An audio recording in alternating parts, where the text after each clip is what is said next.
Our beloved Boss Mike Cervera.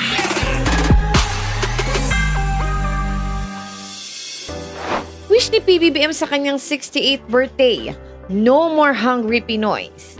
Isang masaya at makulay na salo-salo ang bumungad sa mga bisita sa Malacanang Palace para ipagdiwang ang ika-68th birthday ni Pangulong Bongbong Marcos. Bilang salubong sa kanyang kaarawan, ngayong September 13, ginanap ang salo-salo sa palasyo sa Kalayaan Grounds sa harap ng lumang executive building na ngayon Presidential Museum and Library. Simple at malapit sa puso ng taong bayan ang ginawang selebrasyon na kung saan ay wala munang speeches at puro good vibes lang. Kasama pa nga ng Presidente si First Lady Liza Araneta Marcos na nakipaglaro sa mga bata. The salo-salo sa palasyo has become an annual tradition under the Marcos administration, symbolizing openness, gratitude, and the enduring bond between the President and the people he serves, say ng Presidential Communications Office.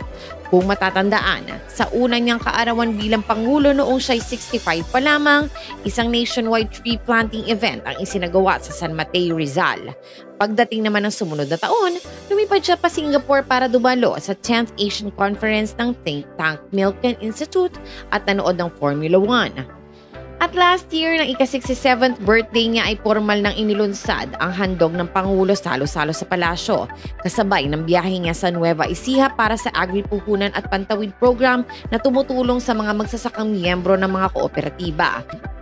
Sa isang panayam habang nasa state visit si Pangulong Bongbong sa Cambodia nitong Martes, September 9, muli niyang inulit ang kanyang birthday wish noong nakaraang taon. My birthday wishes have not changed since the beginning until now that I have been the president. And that is that every Filipino's life can be good, that we can continue all our projects to help, especially the poor, wika niya. And that still doesn't really change.